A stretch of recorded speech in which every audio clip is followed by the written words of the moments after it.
savoir et comprendre les plus récentes nouvelles qui nous touchent. Tout savoir en 24 minutes. Bonjour, bienvenue au Tout savoir en 24 minutes. Bonjour Francis. André-Sylvain Latour, bonjour. Je sais pas si t'es sorti. Oui, t'es sorti Oui, tout à l'heure. J'ai fait 3h30 de route, oui. Je suis sorti. Quand même. Il Écoute, pleut. À boire debout, Oui. je te dirais, hein. Complètement. Écoute, je pense que le meilleur vêtement que les gens peuvent se mettre en ce moment, c'est un imperméable et des bottes de pluie avec le parapluie en plus. Et un poncho. Ah, écoute, tout ce qu'il faut pour rester au sec parce que ça tombe en s'il vous plaît. En moins de 24 heures dans le Grand Montréal, là, on attend à peu près 120 mm d'eau. C'est de l'eau. C'est beaucoup d'eau. Ouais. C'est vraiment, vraiment beaucoup d'eau. Seulement là, vers midi, il y en avait déjà 65, presque 66 mm qui étaient tombés. Donc, en gros, si en tombe encore une trentaine à peu près d'ici ce soir, on va battre le record absolu de précipitations tombées en 24 heures à Montréal. Je disais sur le web qu'à certains endroits aux États-Unis, il était tombé de 4 à 6 pouces de pluie. C'est 15 cm. Non, c'est 24 cm. En fait, dans certains endroits, là, 240 mm, c'est 24 cm. C'est beaucoup. 12 pouces, c'est ça. Ah, c'est 12 pouces? 12 pouces. Ah oui, OK. 6 pouces, c'est 18, c'est ça? 6 pouces, c'est autour du 15. Ah oui, OK. C'est moi qui ai d'impact. Donc 150 mm. OK, donc c'est comparable à ce qu'on va avoir ici, là, finalement. C'est la même tempête. Hein? C'est la tempête Debby là, qui poursuit sa montée vers le nord. Je pensais qu'à mesure qu'elle progressait, elle se vide pas de sa pluie, la tempête. Écoute, sincèrement, moi, quand je regarde ça aujourd'hui, je me dis, mon Dieu Seigneur, qu'est-ce que les gens de Floride ont dû recevoir sur la tête.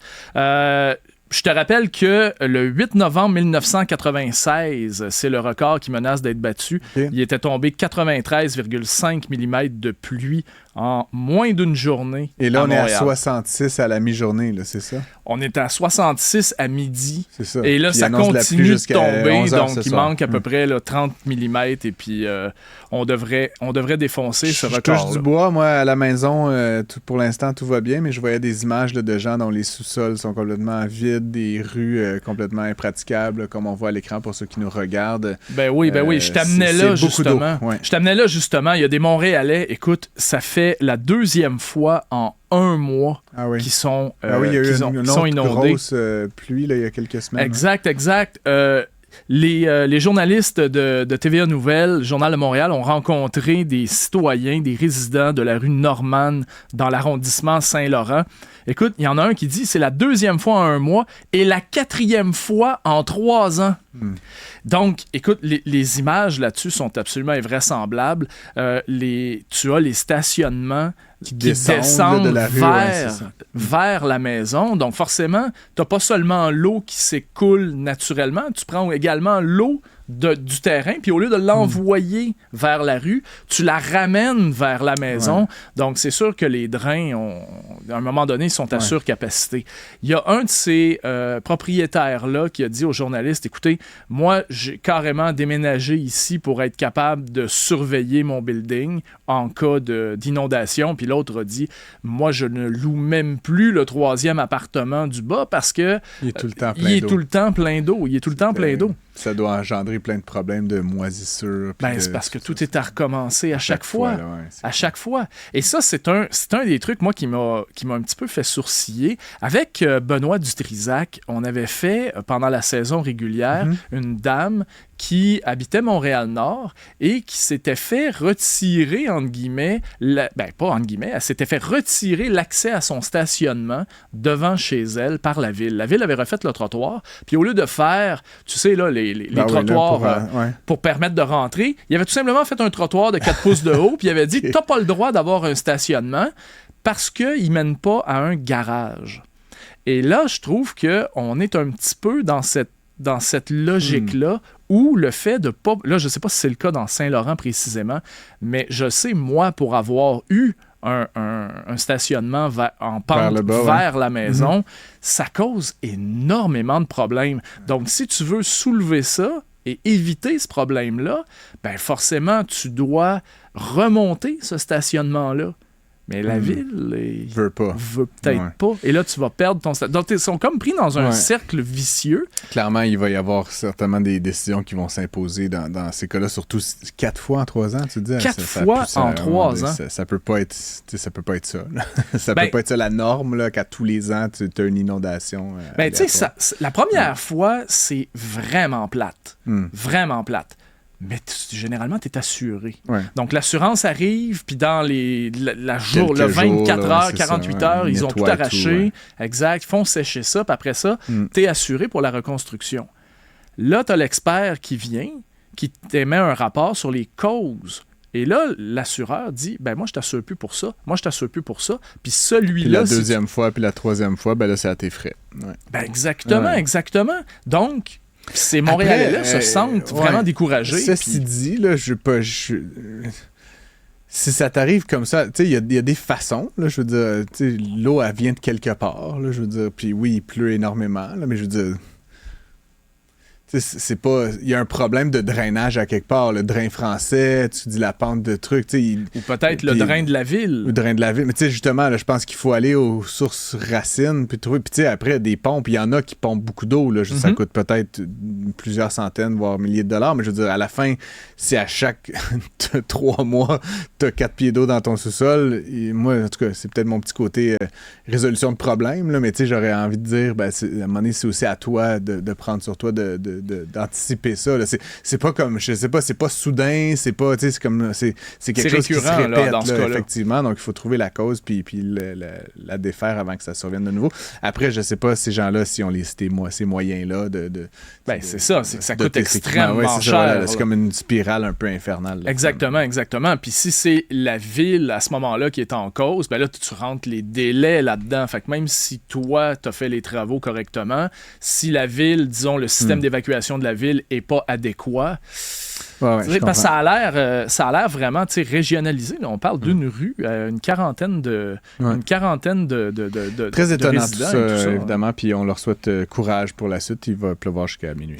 Oui, et d'ailleurs, je t'amène sur l'Omnium de la Banque nationale qui, lui, forcément... L'Omnium de la Banque nationale. Excuse-moi.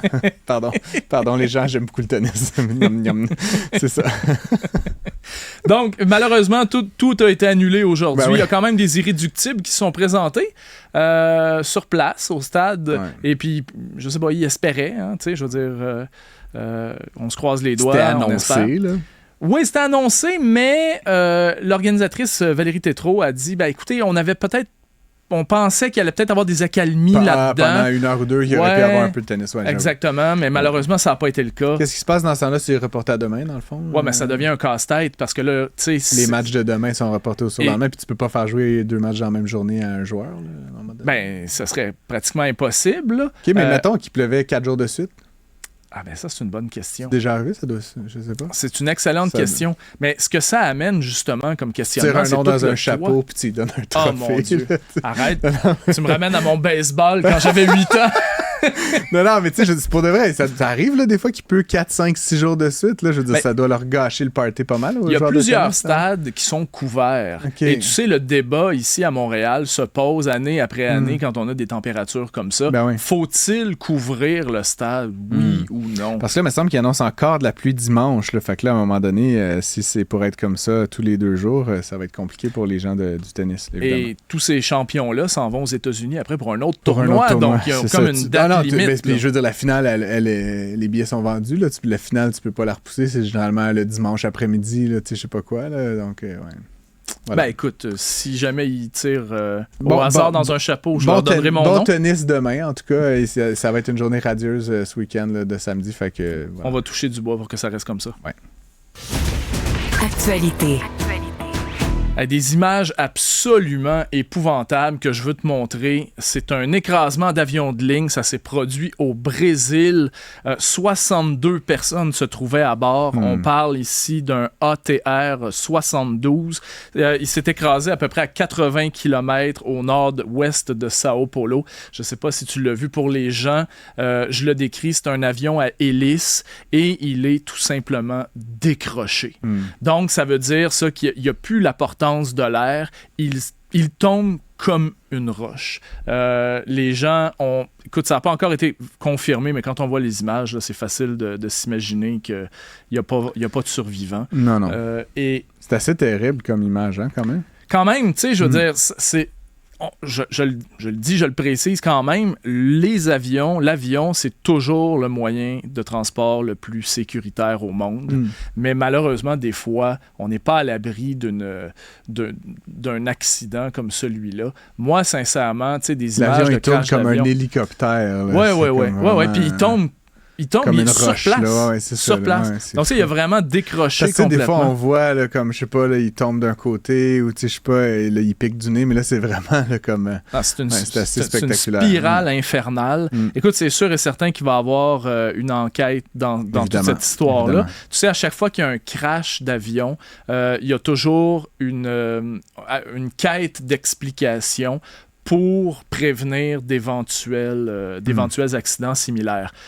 Comme par exemple, il y a eu un crash à un moment donné, là, demande-moi pas les dates, là, je les ai sincèrement pas, mais tu sais, tous les instruments s'étaient arrêtés de fonctionner, donc le pilote n'était plus capable de s'organiser, ça s'est terminé en crash et tout ça, donc les compagnies aériennes ont développé une petite éolienne sous le cockpit qui permet d'alimenter avec un dynamo, un minimum d'instruments. Donc, tu sais, dans des écrasements comme ça, quand c'est fortuit, là, un avion qui décroche parce qu'il y a eu un problème, mais ça va peut-être mener éventuellement à une nouvelle procédure qui va permettre d'assurer encore plus la sécurité. Mais les images donnent froid dans le dos, sincèrement. Quand même, oui.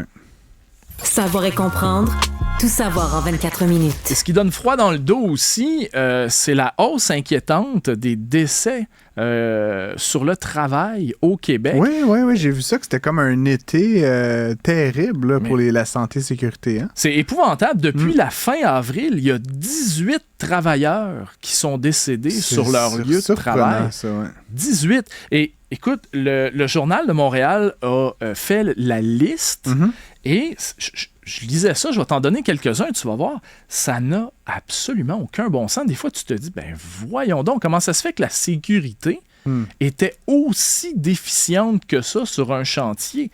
Il y en a un qui a été écrasé en avril alors qu'il travaillait comme camionneur au terminal Vio du port de Montréal.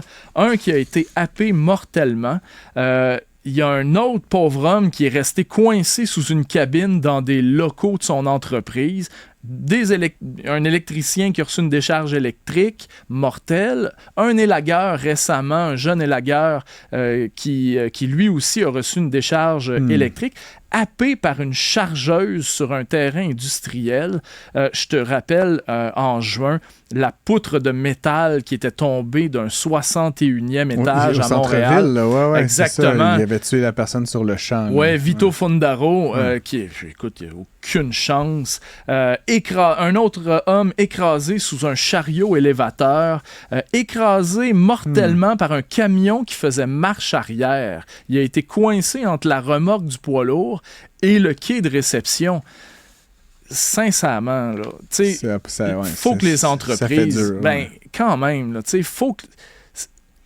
c'est des gens, c'est des familles qui sont bouleversées. Faut qu'il y ait plus de sécurité que ça sur les chantiers. Là, ça... Non, puis c'est surtout, je pense que les médias puis la CNESST fait rapport... C'est pas comme ça chaque année. Là. C'est vraiment une très mauvaise année en termes de décès. Là. C'est pas comme... ça fait pas partie de la game qu'il y a des gens qui meurent. Là. Évidemment, on voudrait qu'il y en ait 0. Là, mais si c'était 1 ou 2 par année, je me dirais, ça fait... malheureusement, peut-être un peu partie des risques qu'on prend. Mais là, 18, c'est en 3 mois. Là. C'est depuis le début de la saison estivale. C'est quand même fou. Là. Je sais pas si c'est lié beaucoup de vie. À la pénurie de main-d'œuvre ou à je ne sais trop quoi, mais c'est quand même c'est bizarre comme situation. Selon Simon Lévesque de la FTQ Construction, là, je vais te le citer, il dit « On manque de rigueur, il y a beaucoup de laxisme au niveau de la santé et de la sécurité au travail. Du laxisme. Des gens meurent en raison de laxisme. Mais puis tu sais, je veux pas... Je comprends que la FTQ dit son bout, mais je veux dire, les syndicats ont aussi une responsabilité. Tu sais, c'est une responsabilité partagée. Tu sais, je veux pas l'idée, mon idée, c'est pas de pointer du bois, mais ce laxisme-là, tu sais, si t'es un travailleur, à la limite, tu devrais dire ça. Tu sais, je comprends que c'est ultimement la responsabilité des patrons de mettre en place ces mesures-là, mais peut-être qu'il y a trop peu de, je sais pas, de dénonciation ou de suivi. Là. Encore une fois, l'idée, c'est pas de pointer du doigt, mais c'est clairement quelque chose qui est inacceptable. Puis, je pense pas qu'on peut se permettre de perdre 50 travailleurs de la construction par année parce qu'on écrasé par des chariots élévateurs. Ça me semble quasiment des niaiseries. Là, ou en fait, des niaiseries au sens... dans le sens que facilement évitable. C'est facilement évitable. Voilà. Je veux dire, un accident, c'est vite arrivé, on le sait. Mais ce genre d'accident-là, des fois, tu te dis, voyons donc, le camion recule, il n'y a aucune mesure de sécurité. Il n'y a personne qui s'assure qu'il n'y a pas quelqu'un derrière. T'sais? Très étrange. Tout savoir en 24 minutes. Je fais un petit spring sur les Olympiques. Le Canada a gagné l'or au relais. On a changé de registre au relais, oui. Au relais 4 fois 100 mètres, une course que j'apprécie, moi, personnellement. Vraiment beaucoup. Comment il s'appelle, notre ami Bruni Surin? Il n'avait pas gagné à ça aussi? Oui, absolument. Il y a fort longtemps. Avec Donovan Bailey. Donovan Bailey? Oui. Wow, tu me ramènes à des souvenirs que je malheureusement, ne savais pas que j'avais. Je me souviens pas des 2 premiers coureurs, mais... Rapidement, les Canadiens étaient sous-estimés dans ces Jeux olympiques-là. Je me souviens plus de l'année, bon Dieu. Je crois que c'était à Atlanta. C'était à Atlanta, c'est ça? Oui, Atlanta, 96, voilà. Avec Glenroy Gilbert et Robert Esme. Alors, les Américains, eux, s'en allaient partout dans les talk shows pour dire c'est nous qui allons gagner, c'est nous qui allons gagner. Et finalement, ils avaient été complètement lavés par les Canadiens. Et un fait qui me fait toujours sourire, Bruni Surin a raconté en entrevue après que, tu sais, aux 4 fois 100 mètres, tu dois passer un bâton qui s'appelle le témoin. Et le coureur qui doit prendre le témoin, donc celui qui va partir avec, il y a une ligne à respecter. Oui, c'est ça. Il y a une zone, en fait, dans laquelle tu dois passer le témoin. Exactement. Ça, si tu dépasses ça, c'est terminé. Et Bruni Surin a raconté, pour les Olympiques de 96, c'est que Donovan Bailey est parti et n'a pas ramassé le témoin. Donc, Bruni Surin lui a lâché un cri Hey! Oui, il a fait « Hey! » T'oublies le témoin! pour qu'il ramasse le témoin. Et on a fini par gagner. Malgré tout. Si tu trouves les images de cette course-là, tu entends le cri de Bruni Surin. Tu regardes. J'adore ça. Me fait toujours sourire. Félicitations à ces messieurs, c'est quand même le fun. Je savais plus qu'on avait encore des espoirs de médailles à ce stade avancé-ci de la compétition. Puis on est quand même assez bien placé, je dirais, au niveau de la récolte de médailles pour le Canada. Juste pour revenir sur le 4 x 100 mètres, André Degrasse, Aaron Brown, Brandon Rodney et Jérôme Blake qui ont réalisé un temps de 37,50 secondes. C'est vite, s'il vous plaît, ça. Peux-tu te faire une petite remarque olympique? Moi, je ne suis pas tant que ça les Olympiques, là, tu sais, quand il y a des trucs un peu, puis bon, Fred Bastien nous parle de water polo, là, mais j'ai observé une chose, il y a 2 manières de classer les pays. T'avais-tu remarqué ça? Vas-y. La presse, le Journal de Montréal, au Canada, on classe en fonction du nombre de médailles d'or. Puis après, à médaille d'or égale, on regarde le nombre total à la fin. Fait que là, en ce moment, les États-Unis et la Chine sont à ex aequo à 33 médailles d'or, mais les États-Unis ont 116 médailles en tout, puis les Chinois 82. Fait que les États-Unis sont... Techniquement, ils gagnent les Olympiques. C'est pas vraiment le même qu'il faut le réfléchir, mais je trouve ça quand même rigolo, comme économiste, de regarder le consolidé. Le Canada, pendant un temps, était 9e. Là, on a glissé 11e selon ce classement-là. Mais jusqu'à tout récemment, les États-Unis avaient moins de médailles d'or que les Chinois, donc ils étaient 2e au classement. Mais j'ai observé une chose, sur les sites américains, genre le New York Times, le Washington Post, c'est le nombre total de médailles qui est toujours le discriminant. Donc les États-Unis sont toujours les premiers. Puis après ça, les autres, donc ça m'a bien fait rigoler, c'est tout. Voilà. C'était la fin de ma parenthèse. Mais c'est une belle observation. Tu dis qu'on est rendu 11e. On a 23 médailles jusqu'à maintenant. Exact. Et si on en gagne une autre, on égale le record de 24 qui a été établi il y a 3 ans à Tokyo. Ouais. Là, on parle d'Olympique sans boycott. Hein, donc, oui, c'est ça, exactement. C'est arrivé qu'il y a des bons athlètes qui n'ont pas Puis participé. bon, je vais quand même, avec toute l'admiration que j'ai pour Summer McIntosh et tout ça, il y a quand même cette drôle de disparité dans les Olympiques entre des disciplines où tu peux gagner comme 74 médailles puis des disciplines où, tu sais, le rugby, t'emmènes 40 personnes aux Olympiques, puis ça compte pour un. Là, tu comprends? Fait que, évidemment, tu as des disciplines comme ça où le même athlète qui est dominant, genre Summer McIntosh ou Simone Biles aux États-Unis, tu sais, c'est des gens qui sont tellement dominants qu'ils raflent comme tout un paquet de médailles. Pas qu'ils ne les méritent pas, mais je dis juste, tu sais, ça ils gonflent. C'est eux qui gonflent le chiffre. Exactement, parce qu'ils sont tellement dominants. Alors qu'on pourrait avoir un joueur de basket complètement dominant, à la fin, t'as juste une, tu sais, t'as pas une médaille pour dribbler haut puis une médaille pour dribbler bas. T'as juste une médaille pour avoir gagné le match. Fait que, bref, c'est une petite réflexion aussi au passage sur cette séquence olympique. Tout savoir en 24 minutes. Bon, tu sais que Vienne, Taylor Swift a annulé tous ses concerts à Vienne. On parle de 3 concerts, 65 000 personnes par concert qui étaient attendues là-bas. Des gens là, qui avaient le moral là, le plus haut possible. À bloc, ouais. Gonflé à bloc, tout à fait. Et est survenu ce que l'on sait, 2 arrestations, une 3e aujourd'hui d'un Irakien de 18 ans. 3 jeunes hommes qui voulaient perpétrer un attentat suicide pour tuer le plus de gens possible. Ça, c'est la mise en contexte. Aujourd'hui, on apprend que Washington a aidé là-dedans. N'est pas le seul pays, mais en tout cas, c'est celui qui est sorti pour dire oui, on a donné des informations aux Autrichiens. Oui. Exactement. Et moi, ce que je trouve fascinant un petit peu là-dedans, c'est que je trouve que c'est un peu le retour de la terreur de l'État islamique. Pendant dans les dernières années, on en entendait beaucoup moins parler. Et là, maintenant, on dirait qu'il y a comme un retour de balancier. On n'a pas parlé de ça il y a quelques jours. Il me semble qu'il y avait une autre affaire État islamique, là, je sais pas quoi, mais c'était ça. Oui, c'est exactement ça. Oui, c'était ça. Et puis... on pensait qu'ils étaient comme morts, eux, État islamique. C'est ça. C'est ça. Et là, c'est comme c'est une branche qui vient d'Afghanistan. Qui, elle, a repris un peu du poil de la bête et suffisamment pour que l'ONU mette en garde les pays de l'Europe, les pays européens. Ça s'appelle l'ISKP, donc État islamique au Khorasan. ISKP. Ils sont tristement célèbres pour avoir perpétré un attentat à l'aéroport de Kaboul au moment où les Américains quittaient l'Afghanistan. C'était en 2021. Et ils planifiaient d'attaquer la cathédrale de Cologne, mais surtout, si tu t'en souviens bien, les images de cette attaque épouvantable à Moscou qui avait fait 145 morts, c'était en mars dernier. C'est eux qui sont responsables de ça. Une attaque... Peut-être qu'on pourra liguer l'Occident et la Russie au moins sur cette cause commune.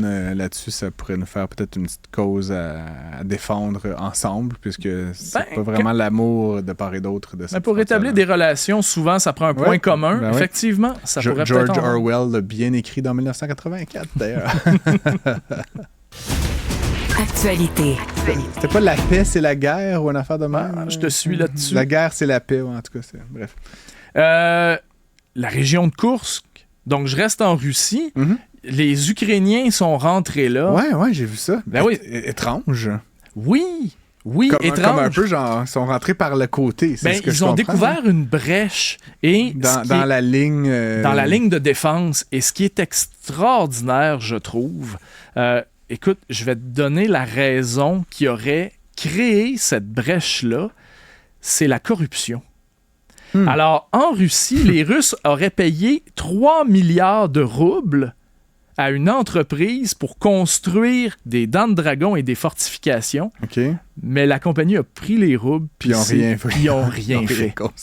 Ils n'ont rien fait. Donc, les Ukrainiens... Ça m'étonne, il y a de la corruption en Russie. C'est ce que tu essaies de nous dire, André Sylvain. Je suis surpris. paraît-il.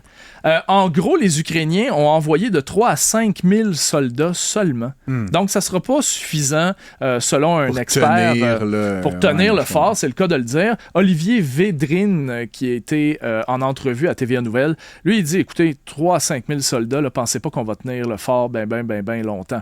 Cependant, c'est toute une claque au visage de Vladimir Poutine. Oui, clairement. Écoute, je pense que c'était aussi comment dire, ça faisait longtemps qu'il n'y avait pas eu vraiment de bonnes nouvelles. T'sais, on sent que l'Ukraine, là, on dirait que petit à petit, la Russie gruge. Bon, les Américains ont envoyé de l'argent, des armements, mais tu sais, on sent qu'ils n'ont pas le momentum. Puis là, on dirait que ça, comme tu dis, il y a un aspect un peu symbolique, un peu un coup de pied dans les dents à M. Poutine. Puis évidemment, à voir comment ça va se traduire par des nouvelles offensives là, dans les prochains mois. Peut-être aussi que ça va faire monter le moral des troupes ukrainiennes puis qu'elles vont se battre encore plus fort. L'inverse est aussi vrai. Oui, tout à fait. Actualité. Je fais ça rapidement parce que je veux t'entendre là-dessus. Le chèque du supplément de revenus des aînés diminue. Tu en penses quoi? C'est sûr que, écoute, j'ai pas suivi là, l'affaire, mais c'est pas normal. Là. Je veux dire, en principe, là, on devrait avoir de manière générale une forme de...